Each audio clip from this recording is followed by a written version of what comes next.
Bom, pessoal, segunda parte da nossa aula de hoje, ainda na isomeria espacial, vamos agora trabalhar a isomeria, né, óptica. Óptica ou ótica, com T ou sem T aqui, tanto faz. Lá na física tem uma diferença, né? Óptica e óptica. Lá tem diferença. Aqui, isomeria óptica ou isomeria óptica é a mesma coisa, tá? A gente vai começar a trabalhar, então, o segundo tipo de isomeria espacial. Lá na página 467 começa esse assunto. Podemos ir, então?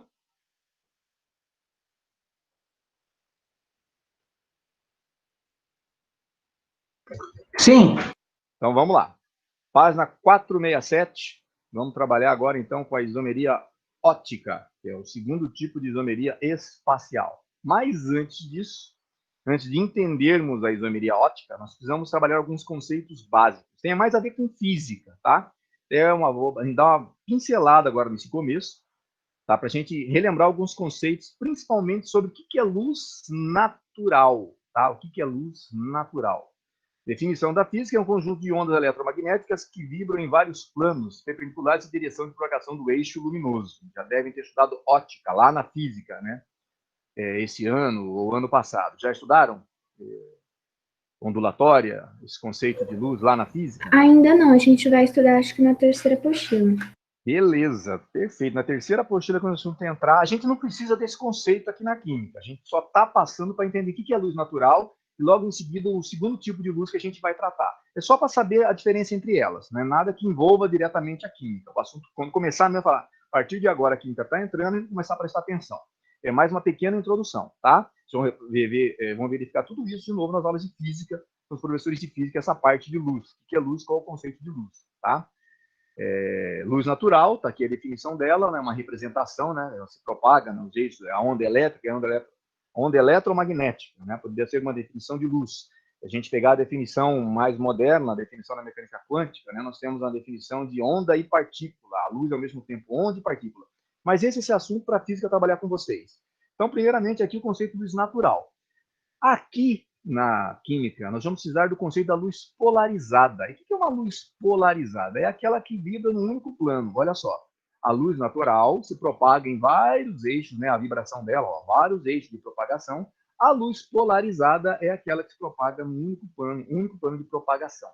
Como é que se transforma a luz natural em luz polarizada? Você pega uma luz, uma lâmpada, por exemplo, passa através do prisma de Nicol, né, que é o bálsamo do Canadá, é o tipo de substância que você tem, você vai passar essa luz, a luz natural, que tem infinitos planos de vibração, vai passar por esse prisma, e depois que ela passar, ela vai literalmente se transformar em luz polarizada, um raio extraordinário e um raio ordinário, né? É importante essa definição, porque a luz polarizada, que é o nosso objeto de estudo, né, algumas substâncias químicas, quando colocadas sobre a luz polarizada, olha só, luz comum, passou sobre o prisma de Nicol, transforma-se em luz polarizada. Se você colocar certas substâncias químicas sobre ela, essas substâncias químicas têm a propriedade de desviar o plano da luz polarizada, tanto para a direita quanto para a esquerda. Se a substância desvia o plano da luz polarizada para a direita, é chamada de destrógera. Se desvia para a esquerda, é chamada de levógera. Toda essa introdução, né, tudo que está aí, só para a gente chegar nessa parte aqui onde a química começa. As substâncias opticamente ativas. Resumo tudo que foi falado até agora, na parte que interessa para a química. Substâncias opticamente ativas são substâncias que conseguem desviar o plano da luz polarizada, certo? Essas substâncias possuem a chamada atividade óptica. Elas desviam ou para a direita ou para a esquerda, né? Se alguém quiser mais uma informação antes das aulas de física, o conceito é puramente físico, não vai ser cobrado aqui na química, tá? Sobre o que é polarização da luz, eu recomendo esse link do YouTube. Ou você digitar lá polarização da luz linear e circular, ou clica direto, né? Anota esse endereço aqui e você vai direto para a aula. Tem muita coisa lá. Se você ver isso aqui só para vocês terem uma ideia do que é luz natural, o que é luz polarizada. Como é que ela interfere no nosso dia a dia. Aqui, para a química, você precisa memorizar, por enquanto, somente o seguinte: algumas substâncias possuem a propriedade de desviar o plano da luz polarizada. Não é a luz natural, é a luz polarizada. Essas substâncias que desviam o plano da luz polarizada, ou para a direita ou para a esquerda, né? Desvia para a direita, chamo de desvio de estrógeno, para a esquerda, o levógeno, são chamadas substâncias opticamente ativas, portanto, elas possuem atividade óptica. Pessoal, até aqui, eu preciso que vocês memorizem o seguinte conceito. Isso eu acabei de falar. Certas substâncias desviam o plano da luz polarizada, ou para a direita ou para a esquerda. Como é que são chamadas essas substâncias? São chamadas de substâncias opticamente ativas. Portanto, elas possuem atividade óptica. Tudo bem até aqui? É, meio confuso, mas tá. O conceito de luz, a física vai trabalhar com vocês. Por isso que eu perguntei se eu já tinha sido dado ondulatório ou o conceito de óptica. Né? Ela vai trabalhar esse conceito de luz melhor. Para química, eu preciso só desse conceito inicial. Que certas substâncias químicas, olha, volta para a química, certas substâncias químicas, quando colocadas na frente de uma luz polarizada, desvia o feixe dessa luz ou para a direita ou para a esquerda. Se isso acontece, nós dizemos que essa substância possui atividade óptica, ou seja, são opticamente ativas. Eu só preciso desse conceito. Por enquanto, só desse conceito. O conceito de luz natural, luz polarizada, vai ser melhor explorado lá na física. Literalmente, na ondulatória é uma parte da óptica. É lá que vocês vão trabalhar isso, até entender o que é. Por enquanto, num resumo muito grosseiro, né, porque eu não sou físico, luz natural, infinitos planos de propagação. Se você polarizar essa luz através do prisma de Nicol, né, o bálsamo do Canadá, ela vira uma luz polarizada. Aí, se certas substâncias químicas foram colocadas na frente dessa luz, certas substâncias desviam essa luz ou para a direita ou para a esquerda. Essas substâncias que têm essa propriedade de desviar a luz polarizada são chamadas de substâncias opticamente ativas, ou seja, elas possuem a chamada atividade óptica, tá? Mas o que é isso em química propriamente dito?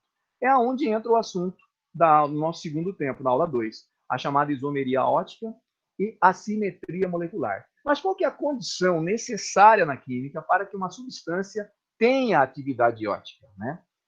Que ela possua a chamada simetria molecular. Se ela tem atividade óptica, só relembrando, ela é uma substância opticamente ativa, ela desvia o plano da luz polarizada. Então vamos lá. Qual a condição necessária, aqui que a química está entrando, para que uma substância tenha isomeria óptica? É que ela possua a chamada assimetria molecular. E o que é isso? Então, você vai ter que olhar para um composto e, evidentemente, verificar que ele tem carbono.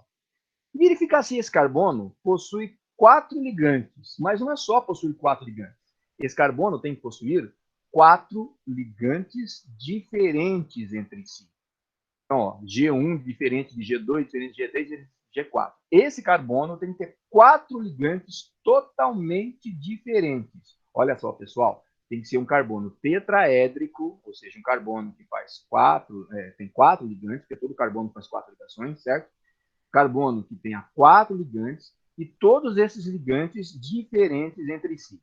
Um exemplo, tá? Esse exemplo aqui do lado, tá ok? Olha lá, tem um carboninho, hidroxila para cima, metil para cá, hidrogênio para cá e carboxila para um lado. Esse cara, né, é um carbono que tem 4 ligantes diferentes entre si. E o carbono que tem 4 ligantes diferentes entre si é chamado de carbono assimétrico ou quiral. Resumo rápido, aí eu abro para as perguntas. O que é um carbono assimétrico ou quiral? É um carbono que tem 4 ligantes diferentes entre si. Está aqui um exemplo.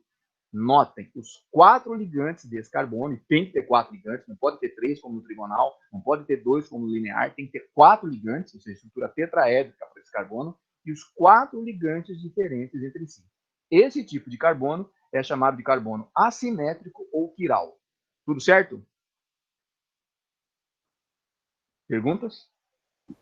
Não, tudo beleza. Tudo beleza até aqui? Aqui que a química está entrando. A partir daqui, prestar atenção. Pode perguntar, não ouvi a pergunta? O senhor pode repetir de novo esse conceito? Posso. Para a gente entender a isomeria óptica, para saber se um composto tem isomeria óptica, ele tem que ter carbono assimétrico ou quiral. O que é carbono assimétrico ou quiral? É carbono que tem 4 ligantes diferentes. Olha o exemplo aqui. Ó. Tem carbono, ele é um carbono tetraédrico, ou seja, tem 4 ligantes, e os 4 ligantes são diferentes. Hidroxila para cima, hidrogênio para baixo, metil para esse lado e carboxila para esse. Esse cara é considerado um carbono assimétrico ou quiral. O que é um carbono assimétrico ou quiral? É um carbono que possui 4 ligantes diferentes. Tudo certo? Entendi, entendeu? agora. Obrigada. Só esse conceito nesse primeiro momento. Entenda o que é um carbono quiral, também chamado de assimétrico. Se eu perguntar numa prova, defina carbono quiral assimétrico, o que você responde? O que vocês vão responder para mim? que faz 4 ligações diferentes? Um carbono tem 4 ligantes diferentes. Não posso colocar ligação, senão o cara vai entender que é ligação simples, ligação dupla, ligação tripla. Tem que falar ligante, certo? Carbono quiral é um carbono que possui 4 ligantes diferentes entre si. Tudo certo? Uhum. Lembrando, pessoal, que aqui na química esses sinônimos é muito importante, né? O nome de quiral também é assimétrico. Então, o carbono com 4 ligantes diferentes é chamado de quiral ou assimétrico. Ah, o que é um carbono assimétrico? É um carbono que tem 4 ligantes diferentes entre si. O que é um carbono quiral? É a mesma pergunta. É um carbono que tem 4 ligantes diferentes entre si. Entendemos? Fechou. Fechou, beleza então. Se vocês entenderam até aqui, tá ótimo. Aquela história de luz polarizada, luz natural, a física vai explicar melhor. O que eu preciso aqui que ficou para trás? Substâncias opticamente ativas desviam ou não desviam o plano da luz polarizada? Estou fazendo uma pergunta. Desvia. Desvia. Para que lado? Ou para a direita ou para a esquerda? Tudo certo até aqui? Beleza. Beleza. Como eu vou reconhecer numa prova que uma substância é opticamente ativa? Você vai reconhecer pela estrutura, se essa substância possuir carbono quiral ou assimétrico. O que é um carbono quiral ou assimétrico? É um carbono que possui 4 ligantes diferentes entre si. Até aqui, tudo bem? Tudo bem. Beleza, então, tá? Ah, mais uma informação. Gente, numa prova, numa questão aberta, se o cara te pergunta, marque o carbono assimétrico do composto abaixo. Primeiro você vai verificar se tem carbono assimétrico. Como é que você vai marcar? A ordem é marcar com um asterisco. Tá vendo aqui, ó? Tem que marcar com um asterisco. Aqui tá marcado com uma estrelinha aqui, mas você marca com um asterisco, ok? Se você está seguindo a recomendação de uma prova, uma questão aberta, como é que se marca um carbono assimétrico ou quiral numa questão? Se marca com um asterisco. Geralmente essa informação vem lá. Se ele não vier, você vai lembrar, você vai marcar com asterisco. Ah, eu quero pintar de amarelo, quero circular, quero colocar dentro de um triângulo. Não. Se o cara te perguntar, marque o carbono assimétrico, se só falar isso, você vai marcar com asterisco. Logo em cima dele, colocar um asterisco, certo? Do jeito que está aqui. Se ele der a ordem, marque através de um círculo, marque através, né, sublinhado, aí ele está te dando um comando para você fazer isso do jeito que ele quer. Se ele não falar nada, só disser marque o carbono assimétrico ou os carbonos assimétricos do composto, você vai marcar com asterisco. Todo mundo entendeu? Beleza. Beleza. Aí a regra, né, é para você trabalhar com carbono assimétrico, tá? Então vamos lá.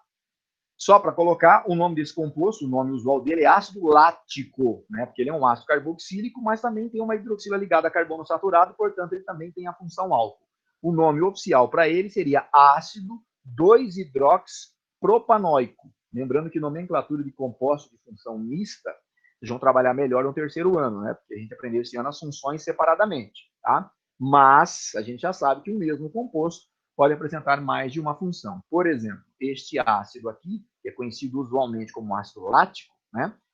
Oficialmente recebe o nome de ácido 2-hidroxipropanoico, que é no carbono 2, né, no segundo carbono, a partir daqui, ó, carbono 1, carbono 2, né, o carbono 2 que é o carbono quiral. Tem uma hidroxila ligada a ele, que você chamou de hidrox. Depois você deu o nome como se fosse um ácido carboxílico comum, colocando o prop para 3 carbonos, a parte intermediária AN e o final OI. Então, o ácido lático, ou ácido 2-hidroxipropanoico, é um excelente exemplo, né, de composto que tem atividade ótica. Por que ele tem atividade ótica? Pergunta surpresa. Por quê? Porque ele desvia a luz polarizada? Ótimo, desvia a luz polarizada, perfeito. Qual a condição estrutural para que ele tenha atividade ótica? Por que ele desvia a luz polarizada? O que ele tem? 4 ligantes diferentes. E como é que chama o carbono que tem 4 ligantes diferentes? Assimétrico. Ou? Quiral. Beleza? Essa linha de raciocínio vocês vão ter que lembrar, tá? Esses nomezinhos. Então tá. Como é que eu vou desenhar os isômeros, então? Vamos lá. Está aqui o nosso ácido lático, né? Também chamado oficialmente 2-hidroxipropanoico. Está aqui a representação espacial dele. Só inverter hidroxila com hidrogênio, né? Dá na mesma HOH, mas são os mesmos grupos do exemplo anterior. Vou desenhá-lo na forma espacial, tá? Olha lá, carbono no meio, carboxila para cá, hidrogênio para cima, hidroxila aqui para baixo, né? E mais um CH3 para esse lado. Estão vendo? Desenhei na forma espacial. Tudo certo? Ok. Sim. Beleza. Agora eu vou colocar ele de frente a um espelho, né? Vou colocar de frente a um espelho. vai surgir aqui a sua imagem especular, ou seja, a imagem desse composto. Como é que ela ficaria? Está aqui o carbono, carboxila com carboxila, os hidrogênios estão para cima, os grupamentos metila estão para trás e a hidroxila está para cá, certo? Tudo bem? E isso aqui foi a imagem desse composto. Você desenhou o composto, colocou um espelho na frente e você criou a imagem dele. Tudo bem? Ok. Ok. Agora eu vou fazer o seguinte, eu vou retirar o espelho, certo? E vou verificar se essa imagem que eu criei desse composto, uma é sobreponível à outra, ou seja, se ela se encaixa. Tudo fica no mesmo lugar, carbono com carbono, hidrogênio com hidrogênio, metila com metila e por aí vai. Então vamos lá. Ó. Coloquei. Pergunto, ficou sobreponível? Todos os grupos estão sobrepostos uns sobre os outros? Não. Não. Não, né? Ah, o hidrogênio tá, o próprio carbono tá, mas a hidroxila não tá. E muito menos o metila, certo? Olha lá, não está. Só voltando aqui, ó, estava desse jeito, tirei o espelho, coloquei uma imagem sobre a outra e notei que elas não ficaram sobreponíveis, tá? Quando você tem isso, quando um é a imagem do outro, né, no espelho, e elas não são sobreponíveis, você criou os dois isômeros que existem para um composto que tem um carbono quiral ou assimétrico. Um composto desvia o plano da luz para a direita, o outro vai desviar para a esquerda. Quem desvia para que lado, você não tem como saber. Você só vai dizer numa prova que um desvia a luz para a direita, o outro desvia a luz para a esquerda. E como é que eles são chamados, esses isômeros? São chamados de, aqui os nomezinhos, antípodas ópticos, ou ainda enantiomorfos, ou ainda enantiômeros. Bom, são isômeros ópticos, porque um é a imagem do outro no espelho, porém as suas imagens não são sobreponíveis, né? Se eu tentar fazer a sobreposição, eles não vão ficar sobreponíveis, portanto, são estruturas espaciais diferentes, ok? Gente, resumo. Tem um composto, tem um carbono assimétrico ou quiral. Você vai desenhá-lo e vai colocar a imagem do espelho, certo? Vai desenhar a imagem dele no espelho. Você criou os dois isômeros, o que dizia para a direita e o que dizia para a esquerda. Ou seja, o isômero destrógeno e o isômero levógeno. Por enquanto, você vai definir isso. Vamos colocar isso daqui, ó, como se fosse numa prova mesmo. Né? Você está lá e desenhou a estrutura. Colocou o ácido lático, o 2-hidroxipropanoico, desenhou o espelho. Do outro lado, você fez a imagem especular dele. Olha lá, carboxila, o carbono quiral, os hidrogênios para cima, metilas para trás e as hidroxilas para baixo, ok? Então, numa próxima, vai fazer isso. Deu a estrutura, desenha ela invertida do outro lado, tá? Você que vai definir quem que é o destrógeno, quem que é o levógeno. Você não tem como dizer. Então, você que está definindo, eu vou chamar esse aqui de destrógeno. Como é que eu vou dar o nome para ele? Ácido D-lático. D de destrógeno, tá? Porque vai desviar o plano da luz para a direita. E o outro eu vou chamar de ácido L-lático, ou levógeno, que vai desviar o plano da luz para a esquerda. Se eu for dar a nomenclatura oficial, ácido D2-hidroxipropanoico, que desvia para a direita. Ácido L2-hidroxipropanoico, que desvia para a esquerda, tá? Levógeno e destrógeno. Perguntas? Acho que nenhuma por enquanto. Tudo bem? Pera, eu tenho uma.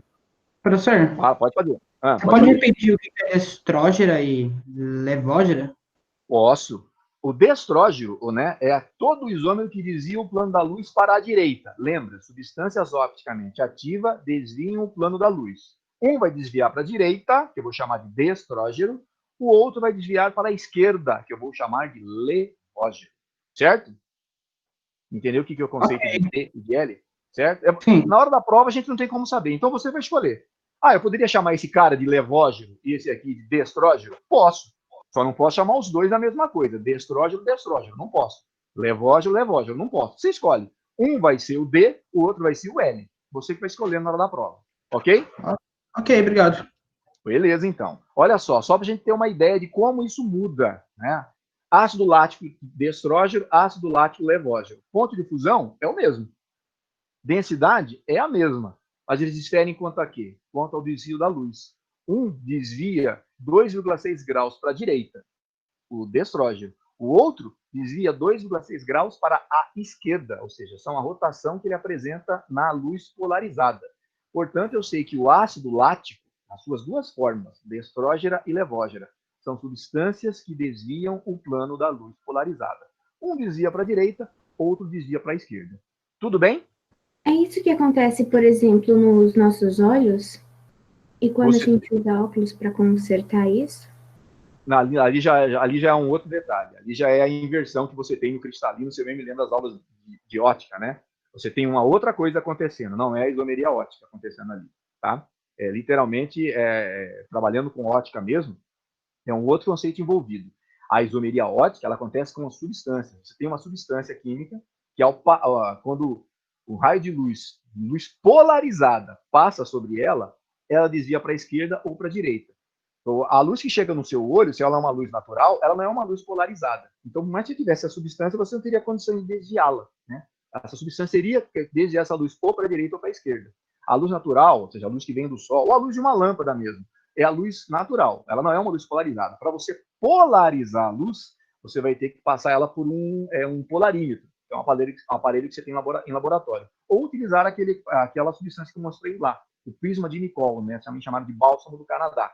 Essa substância vai conseguir filtrar a luz e transformar ela em luz natural em luz polarizada. Aí, se você projetar essa luz polarizada sobre certas substâncias químicas, se ela desviar ou para a esquerda ou para a direita, você tem um indicativo que aquela substância tem atividade ótica. Vocês terem uma ideia de como isso é importante, se for trabalhar com medicamento, né, os futuros médicos, né, a pessoa que vai para a área de médica, medicina, biomedicina, biologia, farmácia bioquímica, medicina veterinária, quem for para esse campo, e for trabalhar com a produção de medicamento, se você sintetizar uma substância que tem atividade ótica, você vai ter que descobrir qual dos isômeros que você sintetizou possui aquela atividade medicinal. Por exemplo, estou pesquisando uma substância que é um antitumoral, certo? Mas ela tem atividade ótica, então você vai ter que identificar qual dos isômeros, né? Se for tiver um carbono acinético só, o destrógeno ou o levógeno tem aquela função específica de ser antitumoral, né? De inibir o crescimento de tumores. Porque um pode ter essa atividade biológica, o outro não. Né? O outro não. Eu recomendo até a leitura da nossa apostila para a gente ver alguns exemplos, né, de como isso é importante no dia a dia. A equipe de pesquisa. Tem que sintetizar uma nova vacina, um novo medicamento. Um dos testes que você faz a substância que eu sintetizei tem atividade ótica? Se tem, você vai ter que descobrir qual dos isômeros, certo? Possui aquela atividade biológica que você está pesquisando. Por isso que a produção de medicamentos, a produção de vacinas demora, pessoal, não é da noite para o dia. Tem que se isolar aquilo que você quer, principalmente em medicamento. O medicamento demora 5, 10 anos para você chegar na fase final. Aí se torna muito caro para o mercado, porque além de produzir a quantidade certa, tem que ser o isômero certo, e às vezes é muito caro a produção, né? Porque envolveu anos de pesquisa. Aí o medicamento acaba chegando muito caro ao mercado. Tá ok? Tudo bem? Posso avançar? Ok. Então, olha Beleza. só. Só que, se você misturar, né, 50% do isômero destrógeno com 50% do levógeno, 50% de um com 50% de outro, num tubo de ensaio, por exemplo. Né? Tenho 100 ml, só que eu tenho 50 ml do destrógeno e 50 ml do levógeno. Essa mistura não vai desviar o plano da luz polarizada. Por quê? Como no exemplo anterior que a gente viu. Olha o ácido lático. Desvia o destrógeno 2,6 graus para a direita. O levógeno, 2,6 graus para a esquerda. Se eu misturar os dois em partes iguais, 50% do destrógeno com 50% do destrógeno, a luz não será desviada para lugar nenhum. Então, como é que eu vou chamar esse resultado? Vou chamar de mistura racêmica. O que tem que ficar? O que é uma mistura racêmica? É quando você tem misturas em partes iguais dos isômeros destrógeno e levógeno de uma substância química. Ela é chamada de mistura racêmica. É opticamente inativo. Ela não desvia o plano da luz polarizada. Atenção, a mistura racêmica também é chamada de racemato. Tudo bem? Peraí, a única coisa que ela vai fazer é não, tipo... Se você passar a mistura racêmica pela luz polarizada, ela não vai desviar o plano da luz, certo? Por quê? Porque ela vai possuir 50% de destrógeno e 50% do levógeno. Misturou em partes iguais, a luz não vai ser desviada para nenhum lugar. No exemplo anterior, esse aqui desvia 2,6 graus para a direita, esse aqui 2,6 graus para a esquerda, então um isômero compensa o outro. Se você tem misturas em partes iguais, você terá um racemato, que é chamado de mistura racêmica. Mas lembre-se, as misturas têm que ser em partes iguais. 50% de um com 50% de outro. Ah, mas se eu tiver 80% desse e 20% desse, vai ser uma mistura racêmica? Não. Não, porque o destrógeno está ganhando, vai desviar para a direita. A mesma coisa se tivesse maior proporção do levógeno, vai desviar para a esquerda. O que é uma mistura racêmica? É quando você tem partes iguais do destrógeno e do levógeno. 50% do isômero que desvia para a direita, com mais 50% do isômero que desvia para a esquerda. Resultado, você terá uma mistura racêmica. O outro nome que ela recebe é racemato. E a mistura racêmica não desvia o plano da luz. Ela é opticamente inativa. Beleza? Beleza, valeu, pro. Ó, para ficar... Para ser racêmico, tem que Pode ser... perguntar, pode perguntar. Para ser racêmico, tem que ser sempre 50%? De cada um. 50-50? Não pode ser 80 e 20? Não, se for 80 e 20, está ganhando um deles. Vai ganhar o cara que tem 80%. Então vai desviar para aquele lado. Tem que ser sempre metades iguais, 50-50. Beleza? Beleza. Então, olha só, pessoal. Moléculas que têm um carbono quiral, que a gente acabou de ver. O exemplo clássico, o ácido lático ou 2-hidroxipropanoico. Lembrando sempre que numa prova que é um MEC, eu marco um carbono quiral com um asterisco. Certo? O cara vai te perguntar, quantos isômeros ativos ele possui? Possui 2. O que desvia para a direita, né, para esse exemplo é o ácido destrógeno lático, ou seja, D-lático, e o que desvia para a esquerda, que é o L-lático ou levógeno, ok? Quantos isômeros inativos ele possui? Quantos inativos ele possui, pessoal? 1. Como é que é chamado esse isômero inativo? Racêmico. Racêmico, mistura racêmica ou racemato, que nada mais é que a mistura de 50% de D com 50% de L. Entendemos? Não, eu não entendi essa parte final aí. Parte final, olha só. A mistura racêmica só vai acontecer se você separar num tubo de ensaio, em qualquer lugar, 50% do destrógeno com 50% do levógeno. Se eles estiverem nessas proporções, 50% de um com 50% de outro, você tem uma mistura racêmica. Como é 50% de cada um, a luz não será desviada para nenhum lado. A luz só será desviada quando você tiver só o isômero lático, com a maior proporção dele, né, do D, ou só o L, quando você tiver a maior proporção dele. Se for misturado em partes iguais, 50% de D com 50% de L é opticamente inativo. Não desvia o plano da luz polarizada. Deu para entender melhor agora? Sim, obrigado. Ou não? Beleza, então. Podemos prosseguir, então? Bora. Pode. Então, olha só. Primeira regra. Como é que eu sei que um composto tem atividade ótica? Que ele desvia o plano da luz polarizada. Mas como é que eu sei disso numa prova, num exercício? Ele tem que possuir o quê? Como é o nome desse carbono aqui, pessoal, que está com asterisco? Carbono? Quiral. Quiral. Qual é outro nome que eles recebem de quiral? Assimétrico. Assimétrico. Se o seu composto possuir só um carbono quiral, é o exemplo que a gente viu, quantos isômeros ativos ele tem?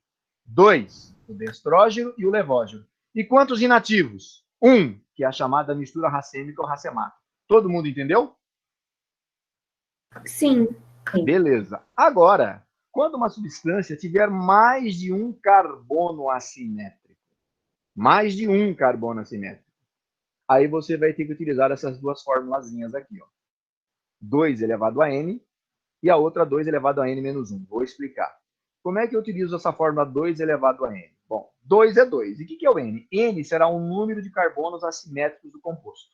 Então, você vai pegar o 2 e elevar ao número de carbonos assimétricos do composto. E você vai ter o total dos isômeros ativos. Como é que eu vou saber os inativos? 2 elevado a n menos 1. Vai pegar o número de carbonos assimétricos e subtrair de 1. O resultado será o número de isômeros inativos. Vamos transformar isso num exemplo, tá? Ó, dado o composto. Todo mundo enxergando o composto aí?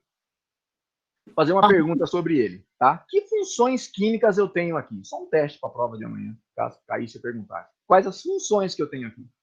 Alguém consegue me responder? Aleto. Aleto, perfeito.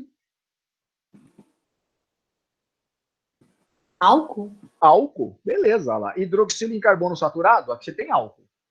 Halogênio ligado na cadeia carbônica, você tem aleto, derivado halogenado. Perfeito. Vamos numa prova de amanhã que não vai cair isomeria, amanhã é só funções orgânicas. reconhecimento e nomenclatura, né? Para treinar para isomeria, tá? Você teria acertado. Tem aleto e tem álcool. Maravilha. Agora, voltando para o assunto de hoje, isomeria. Quantos carbonos assimétricos ou quirais nós temos? 1, 2 ou nenhum?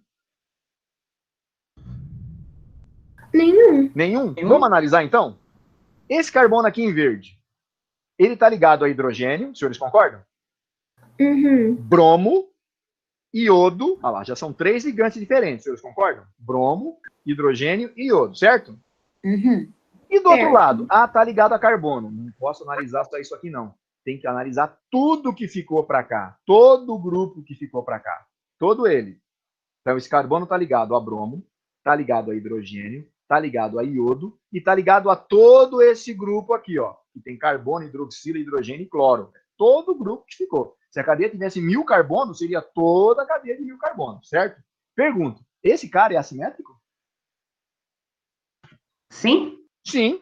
Bromo, hidrogênio, iodo e esse grupo que é completamente diferente dos demais, certo? Então, esse carbono aqui é assimétrico, tá? Esse carbono é assimétrico, ou seja, tem um carbono assimétrico já. Vamos para o próximo? Esse carbono aqui é assimétrico? Pô, Sim. Alguém quer perguntar? Só um instante antes da resposta. Diga, pode perguntar. o senhor pode explicar de novo, por favor? Porque eu ainda não entendi por que esse carbono é assimétrico. Vamos lá. Para ser carbono assimétrico, você entende que os 4 ligantes dele têm que ser diferentes? Sim. Beleza, então vamos lá. Hidrogênio é diferente de bromo? Uhum. Hidrogênio é diferente de iodo? Uhum. E o bromo é diferente do iodo? Sim. Então, esses 3 já são ligantes diferentes. Você concorda comigo?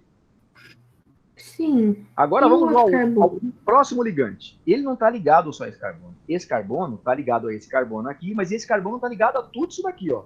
Então, em resumo, esse carbono em verde está ligado a todo esse grupo. É todo mundo que ficou de fora, certo? Toda a cadeia que sobrou. Então, tem que analisar todo ele como se fosse um radical só. Aí eu pergunto, tudo isso que sobrou, né? Tudo isso aqui que sobrou, é igual a bromo? Não. É igual a hidrogênio? Não. É igual a iodo? Não. Então, é um grupo totalmente diferente. Você concorda comigo? Sim. Então, esse carbono está ligado ao bromo, ao iodo, ao hidrogênio e a todo esse grupo aqui, ó. Ou seja, ele possui 4 ligantes diferentes. Bromo, hidrogênio, iodo e tudo que sobrou para esse lado, certo? Vamos supor que a partir de hidrogênio a cadeia continuasse também. Seria toda a cadeia. Tudo que sobrou torna-se grupo ligante. Então, não posso analisar só o átomo logo em sequência. É tudo que está ligado a ele. Nesse caso, está ligado ao bromo, está ligado ao hidrogênio, está ligado ao iodo, e agora todo esse grupo que ficou aqui. Ou seja, esse cara é assimétrico, porque ele tem 4 grupos diferentes. Não posso olhar só esse carbono que está ligado nele. Eu tenho que olhar todo o grupo que está ligado a esse carbono. E esse grupo é diferente. Ó. Tudo isso aqui é diferente. A função dessa Isso, cadeia interfere ou não? É mais os elementos? Como é que é? A função dessa cadeia, porque a cadeia que está em verde tem aleto, aí a cadeia que está em branco tem aleto e álcool. As funções vão interferir ou é apenas os elementos em si? Não, as duas coisas que você falou estão corretas. A função vai interferir, porque você não tinha essa função ligada nesse carbono, certo? E todo o elemento, todo o grupo, todo esse grupo aqui é diferente. Entenda aqui, ó, grupo 1, grupo 2, grupo 3, grupo 4, tá? Daqueles nossos slides. Então, o grupo é tudo que tiver ligado a ele. Esse carbono em verde, ó, grupo 1, grupo 2, grupo 3, e tudo isso aqui é o grupo 4. Eles são grupos diferentes. Ele só não seria quiral se ele tivesse ligado a só carbono. Se não existisse o H, H e Cl. Carbono ligado a carbono, os grupos são iguais. Né? Não seriam quirais. Tá? Mas nesse caso, esse carbono está ligado a um carbono que tem esses ligantes. Então, esse carbono é diferente desse. Ok? Analise todo o grupo que ficou de fora. Para esse carbono, o bromo, o hidrogênio, o iodo e todo esse grupo aqui. Tá? Ou seja, as funções químicas e os ligantes dela vão interferir. Tudo bem? Entendi agora. Então, olha só. Como é que eu vou descobrir, então, o número de carbonos assimétricos, o número de isômeros ativos? Lembra da fórmula? 2 elevado a N, onde N é o número de carbonos assimétricos. Para este exemplo, eu tinha quantos carbonos assimétricos? 2. Então, como é que eu vou fazer na fórmula? 2 elevado a quanto?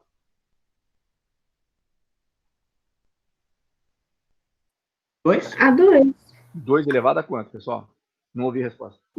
2. 2. Então, 2. E 2 elevado a 2 dá quanto? 4. Para este exemplo, eu tenho 4 isômeros ativos, certo? E como é que eu vou descobrir os Porque cada inativos? um tem 2? Oi? Porque cada carbono tem 2? Esse 2 aqui vem do número de carbonos assimétricos. Aqui a gente não poderia dizer, em teoria, né, cada carbono teria 2. Estrógeno, levógeno, estrógeno, levógeno. Mas a gente não tem como prever, certo? A gente só vai dizer o número de isômeros ativos. Quando tem um, foi o exemplo anterior, tudo bem. Estrógeno, levógeno, estrutura racêmica. Quando tem mais de um, o cara só vai te perguntar isso, certo? Quantos ativos ele tem? Você vai dizer, usa a fórmula e vai dizer o número de ativos, certo? Aqui estão os destrógenos e os levógenos. Pode ser o destrógeno, o levógeno desse, o destrógeno, o levógeno desse, a gente não sabe, só sabe que tem. Beleza? Ok. Beleza. Como é que eu descubro os inativos? 2 elevado a n menos 1. Para esse exemplo, então, seria 2 menos 1. Que daria quanto? 2 elevado a 1. Resultado, 2 isômeros inativos. Aqui estão presentes destrógenos e levógenos? Não. Aqui estão presentes as chamadas misturas racêmicas ou racemáticas. E lá no terceiro ano, quando esse assunto voltar, vão descobrir ainda um terceiro exemplo de isômero inativo, que é chamado de composto meso, tá? Mas isso é lá para o terceiro ano, é composto inativo também. Por enquanto, você pode dizer isso. Utilizei a fórmula e eu consegui descobrir número de isômeros ativos e inativos. Para achar os ativos, 2 elevado a n. Para achar os inativos, 2 elevado a n menos 1. Só vai dizer isso. Número de ativos, número de inativos. Só. Beleza? Beleza. Então, olha só. Dado o exemplo aí, exercício da apostila 474. Os aminoácidos possuem um centro quiral apresentando duas formas enantioméricas. Você está dizendo que tem enantiômeros, são isômeros. Observe a estrutura química dos aminoácidos. O único desses aminoácidos que não apresenta enantiômero. O que está te dizendo? O único que não apresenta isomeria ótica. Gente, qual é a condição necessária para ter isomeria ótica na estrutura? O que ele tem que ter? Que tipo de carbono? Carbono quiral. Carbono quiral. Qual é outro nome que o carbono quiral recebe? Assimétrico. Assimétrico. Aí eu pergunto, o que é um carbono quiral assimétrico? É o carbono que tem 4 ligantes diferentes. Os senhores concordam? Sim. Olha a primeira, serina. Esse carbono aqui é assimétrico, não é? Tem a amina para cima, tem o hidrogênio que está oculto aqui para baixo, tem toda essa cadeia para cá e tem toda essa cadeia para cá. Esse carboninho aqui é assimétrico, os senhores concordam?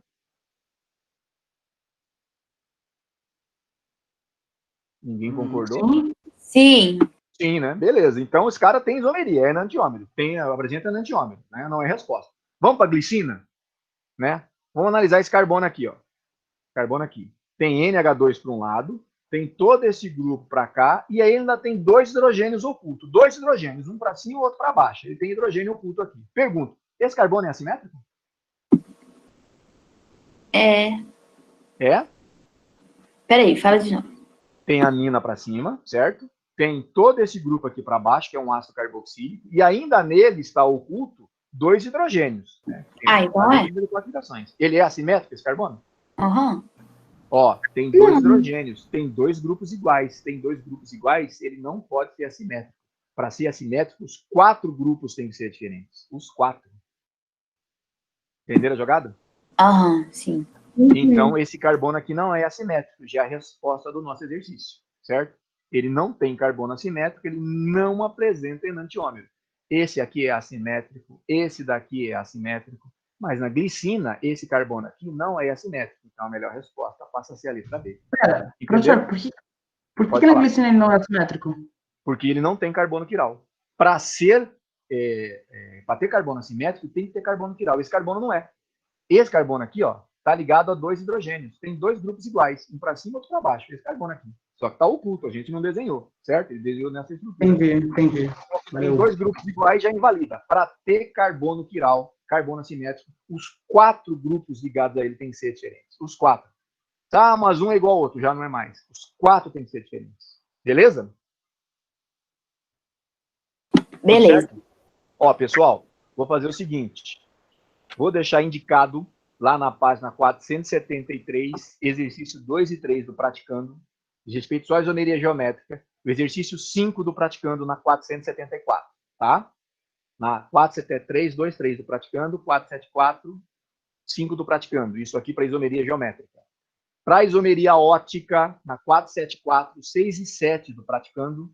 E o exercício 8 da 478 dos complementares, para a gente treinar. Quinta-feira que vem, vamos dar uma retomada geral nesse assunto aí, tá legal? A parte de isomeria. Mas treinem os exercícios que eu indiquei, ó, só voltando.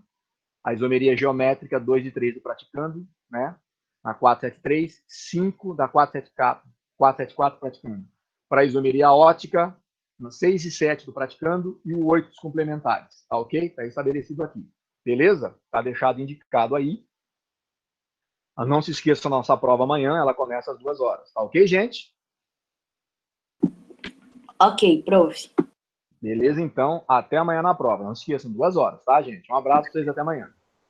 Tchau, prof. Tchau, até mais.